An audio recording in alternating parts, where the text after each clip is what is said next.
We are finally doing a romance reading vlog. As a self-proclaimed romance lover, it's actually so rude that I haven't read a lot of the viral TikTok authors. I haven't read any Hazelwood, any Abby Jimenez. I love Emily Henry, but I've only read 2 out of the backlog. So I really want to start this series where I just read through all these popular books. Okay, don't ask me why. It's not because I'm like trying to be unique or anything like that. I think it's because like they're so hyped up. I'm just scared that they're going to let me down.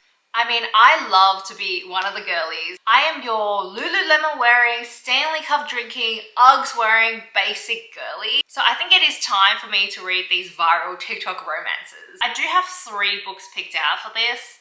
So first, I'm going to read Abby Jimenez, Yours Truly, and then Love Hypothesis by Hazelwood. I think that is the first one of the series.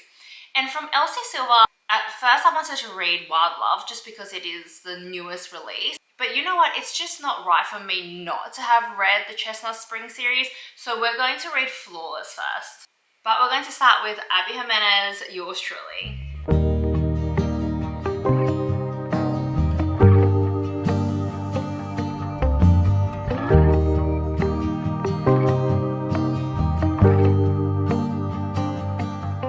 Okay, I wanted to do a check-in because I'm at 30% now, and guys, the hype is real. I am feeling all the feelings. I feel like the way I know a book is good is that I don't want to read it too quickly. You know when people say, oh, the book was so good I can't put it down? Like, I cannot relate to that. Like, I love to savor a book if it's really good. So if I'm loving the book, if it's a 6-star feeling, it's gonna take me ages to read because I just want to be in the world, be with the characters, like, and that's what I'm feeling with Yours Truly. Wait, excuse me, I haven't even told you what the book is about yet. So Yours Truly is actually the 2nd book in the series, but they're all standalones, so it doesn't really matter. And I've heard people say that this is the best one out of the 3 that's out so far, and that's why I decided to read this first.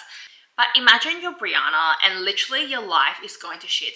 You're getting a divorce, your brother is wilting away because he's just been diagnosed with kidney failure. And on top of that, you thought maybe at least you could distract yourself because you're going to get this huge promotion at work. But you found out that your boss might be considering giving it to the new guy, which absolutely makes no sense because you have been working at this hospital for so long, you know everyone. So why would he be giving it to the new guy? But to make things worse, this guy, Jacob, he is actually the biggest jerk. He's so insensitive, so rude. But what if he starts writing you letters to apologize for his behavior and you actually found out that he's not actually rude, it's because he has so much anxiety he just doesn't know what to say sometimes, or he tries to anonymously donate his kidney to your brother, not because he's trying to get onto anyone's good side, but just because from the kindness of his own heart. Like, how can you still hate him? I feel like the anxiety representation in this book is amazing. As an anxiety girly myself, like I am finding Jacob so relatable. Everything he does is almost funny because that's exactly how I think. The level of overthinking this man has is actually so endearing. And from Brianna, I really find that she is such a strong character. She is a strong woman, but she also has so much pain and a lot of trauma, and I just want the best for her.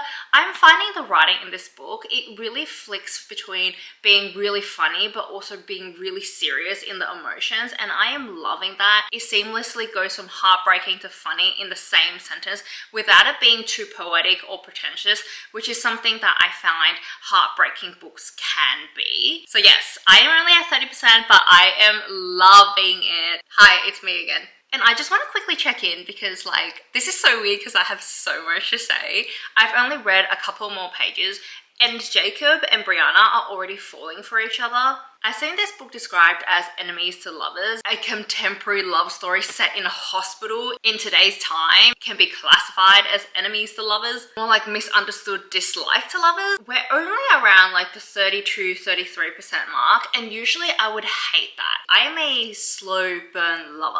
Don't get me wrong, I have had my time with insta love, super smutty books, but that's not really my thing anymore. Nowadays, I feel like if the burning is already burning, you know, half before, half halfway, I would lose interest. But I feel like both Brianna and Jacob are such real characters, and we understand the way they work and their thoughts so deeply. I can really see why they would be falling for each other so quickly, and I just love to see that for them.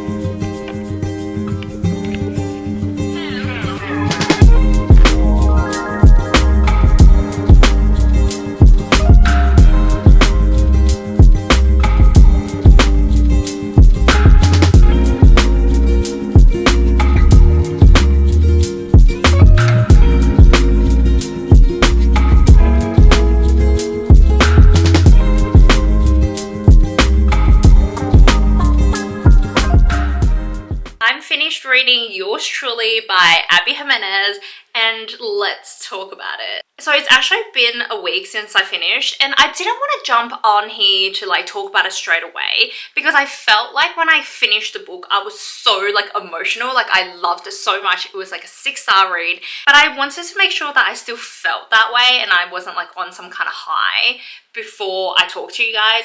So now that it's been a little time, I can confirm it is still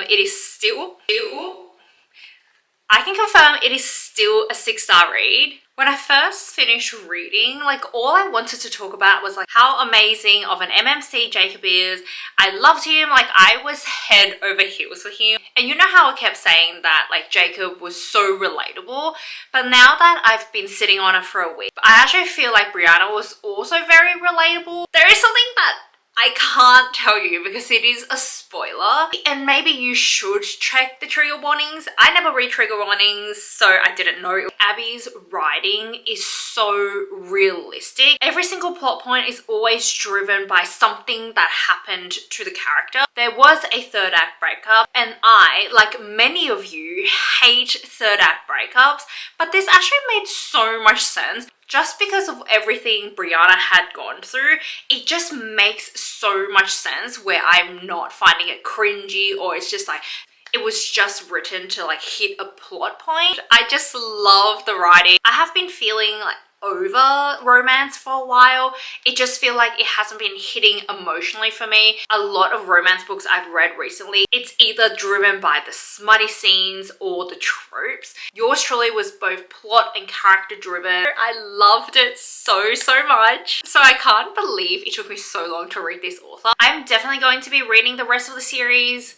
Maybe I'll jump back to the first one, but the one I'm really interested in is Just for the Summer. But in the spirit of this vlog, we are now going to read Flawless by Elise Silver. I was actually going to read Ali Hazelwood first, but my friend messaged me and she told me that she was going to pick up Flawless, and so I was like, girl, let's buddy read this. I'm about 25% in, and I know I shouldn't be comparing these books against each other, but I can tell already that Flawless is more...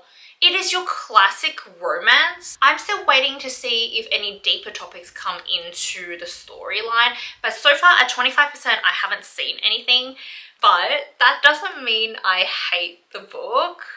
I know I literally just said that I'm like getting over romance books, but I am really loving the dynamic between Summer and Rhett. Is that how you say it? Rhett? I love that he is so rough on the outside, but like you can kind of tell that he's like a gentleman. A scene that my friend sent me was when Summer and Rhett just met, so he's still like being super grumpy, doesn't want her to be there, and it goes, we don't look at each other as we walk, but he touches my shoulder gently and gestures across his body. He moves me to the opposite side of him before taking up the position by the road. And like that is actually so sweet. It is kind of funny because once I was hanging out with this friend of mine and he like kept like switching the side that he was walking like next to me, and I was like, dude, like what are you doing? And I realized like he was actually putting himself like between me and the road. It kind of low-key gave me the ick.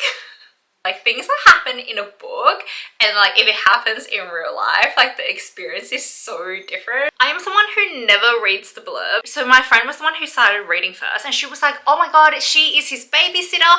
And like I texted her back and said, oh, oh my god, I love a single dad. Without realizing, she meant that Rhett is this rowdy cowboy with his reputation on the line. Summer is his agent's daughter, and she's been assigned to basically babysit him so he doesn't like screw it all up and lose all his sponsors. That's low-key embarrassing for me. Like, maybe I should start reading the back of the book instead of just picking up a book based on vibes.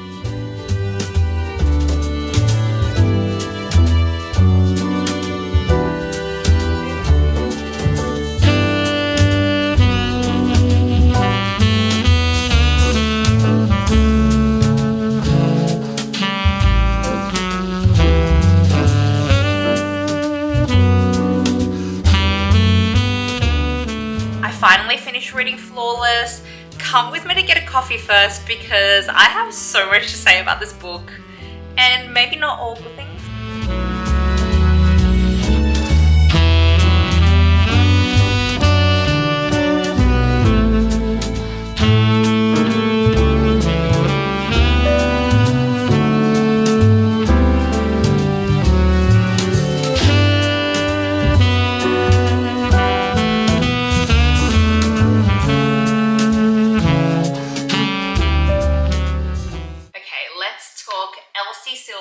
Flawless. I'm sorry, but I didn't like this book at all. It was actually such a disappointment because last year I read Frontrunner by Elsie Silver and completely loved it. I think I gave it 4 stars. And sometimes I do still think about the scenes in that book.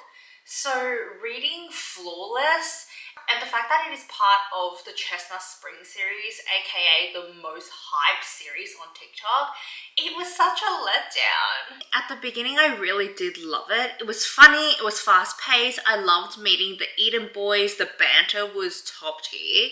And I really did like the Summer-Rhett dynamic at that point. But the more and more the relationship developed, I was so over it because like I could not see any chemistry at all between the two of them. There was no substance, nothing to base the relationship on at all. And I really just felt like it was all just physical attraction. And I'm not into that. I mean, I love a one bed scene, but when I got there, I literally didn't care at all. I know Elsie Silver was trying to make an attempt of an intimate moment where they're sharing about like their past traumas, but it was like, cool. There were some really beautiful lines, but there was a scene where Rhett was tracing over Summer's freckles and he goes, "There are two that are so close together they look like one." And she says, "Like binary stars. Two stars that look like one when we see them in the sky, but really they are two, stuck together by a gravitational pull, always orbiting together." Like, that's beautiful, that's romantic, but like, what are you orbiting together on? Like, what gravity do you have? The part where they're saying that they were made for each other, I was literally bamboozled. Based on what? Other than the fact that you thought he was hot in jeans and she's got some really cute lips, like, that's really nothing. I think if this vlog taught me anything, it's the fact that I don't like guys who know they are hot. I know Rhett had an attempt of being like more deeper than he is. He's not a playboy. He has family values, but I still felt like his entire personality was based on what he looked like. So I am a bit concerned because do I even like romance at all? Like, I know I loved Yours Truly, but I felt like that was more like women's fiction, general fiction with a romance plotline. Like, I'm definitely not bagging out the genre or anything like that because I do know romance follows a very linear plot structure. But I felt like Flawless did not discuss any deeper issues. They did attempt to, but it just didn't hit. It was giving nothing. I really had to push myself to finish reading this book, not because I couldn't put it down or anything like that. It was because I knew if I didn't finish reading it, I would just like probably never read again. So on that very positive note, I'm going to now start reading Love Hypothesis by Ellie Hazelwood.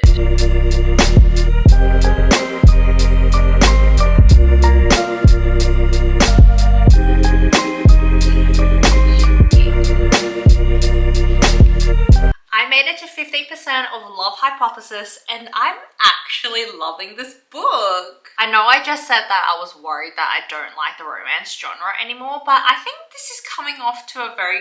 because I'm actually really enjoying this. I think the problem with Flawless is that it was taking itself really seriously, whilst I feel like Love Hypothesis is so unserious. I don't know if it's just me and the fact that I know this is an Adam Driver fanfiction. I just feel like it is so unserious. I mean, there are so many descriptions of how tall he is, how big his hands are, and it is a little cringy and it gives a little bit of Wattpad, but like I'm not hating it. In an attempt of me describing a book without reading the blurb at all, from what I've gathered in the 15% I've read is that Olive and Adam are going to fake date. So Olive is a third-year PhD student and Adam is a professor in the uni. Olive is in this conundrum where her best friend and her ex like each other and she's completely cool with that and she actually wants them to date. So she's looking for a fake boyfriend to show that she's like moved on. And Adam needs to have a girlfriend, but because the uni feels like he's a flight risk, it might not release his research money. They enter into this fake dating relationship, even though everyone at the uni thinks that Adam is like a dick. I know it's supposed to be Adam Driver, but low-key it's giving me like Hot Snape. This book is fun, it's easy. It definitely holds palate cleanser potential.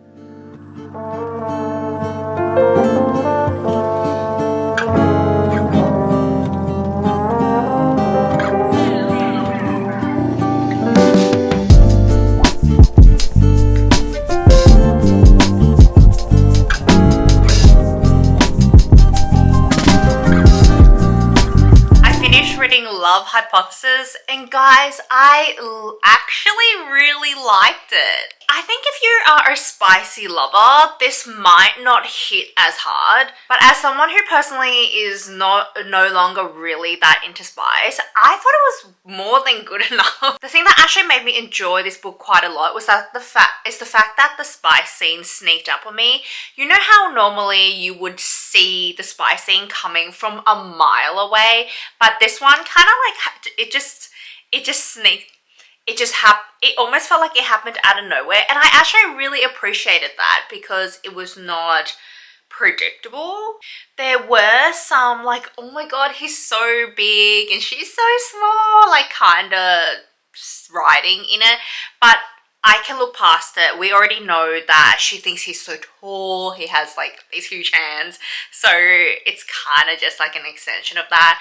It's fine, I can look past it. I know this is controversial, but I actually really enjoyed the third person point of view. I enjoyed not knowing what Adam was thinking.